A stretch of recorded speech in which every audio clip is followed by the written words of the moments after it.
How to mix the perfect black. If you have a look on my table here, you'll see I've got a couple of blobs of paint, different colors. On the top right hand, left hand corner here, I've got lamp black straight out of the tube. Little blob there, this is my control. This is to be able to compare everything to what would normally come out of the tube.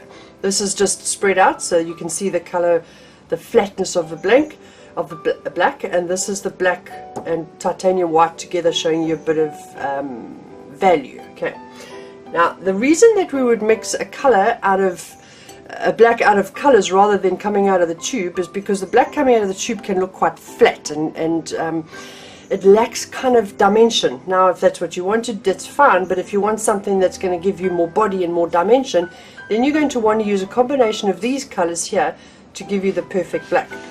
And of course you can use them in various different combinations to give you the black that you want, but I'm going to start off with my favorite version, which would be a sort of a purpley version. Now the first thing I do is mix equal quantities of alizarin crimson and phthalo blue. You can use rose madder or permanent rose. I just like alizarin crimson. You can also use French ultramarine, for example, or ultramarine, very, very similar to the phthalo blue.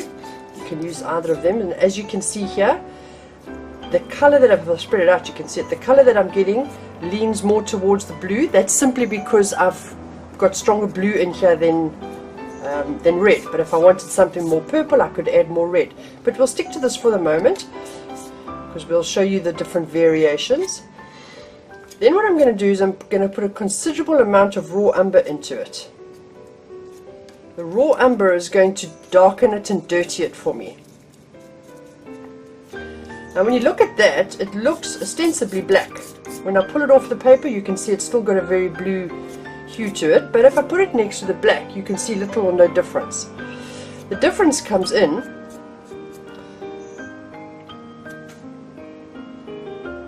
when we spread it out.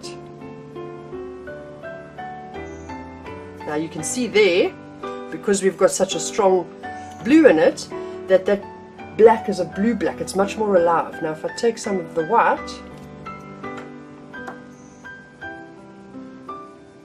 and I tone it, you'll be able to see how the blue comes out. It's a much more alive black. Now I can do the same thing if I wanted an alizarin crimson to be stronger than the blue, so that I would have almost a purpley black.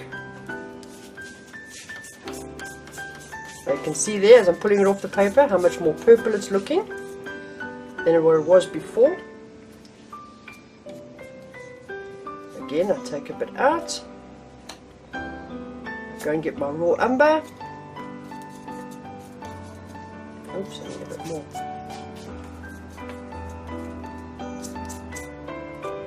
Had a bit too much raw umber there.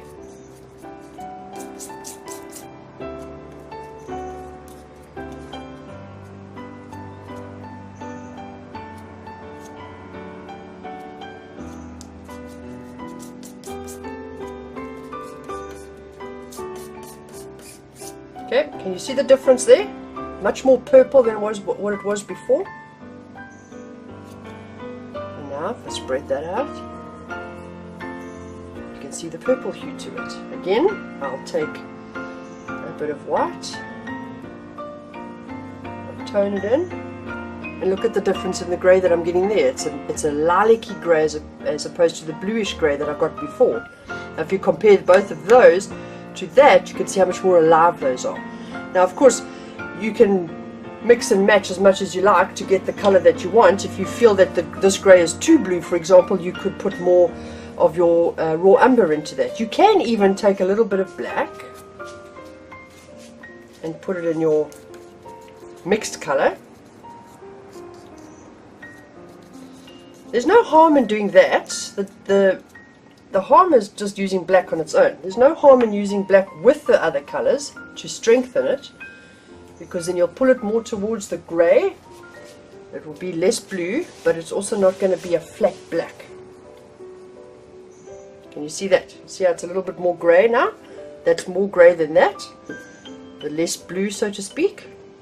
I'll do the same thing with my alizarin crimson version. Now the quantities, or the ratio should I say, of colors to each other is purely a personal preference. You know, you can, if you wanted more leaning towards the blue, you add more blue than alizarin crimson. If you wanted leaning more towards the alizarin crimson, you do the same. And of course, if you want to lean more towards the black, you do the same. So that is entirely a personal preference. Okay. And you see how this is much more grey than that, but much more alive than this. Much more body to it. Now I can do the same thing with green. If I wanted a green black. Now, because I want a green black, I'm going to use a complementary color. In this case, move this blob over here.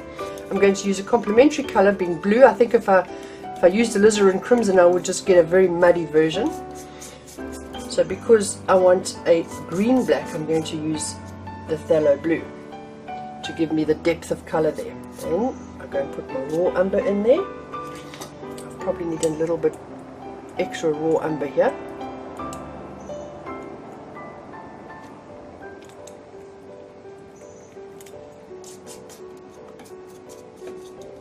And again, it's looking very black until we spread it out. Then you can see that the green dominates. It's black, but the green is dominant. And let's put it over here. So avoid that patch there. See when I spread it out, how much more green it is? Now, yes, you can do the same thing. Add a little bit of black. Get a much grayer version. As long as you don't use black on its own, then it's all good. Of course, if you're using, if you're painting a grisaille layer, different story. I'm talking about using black as a color.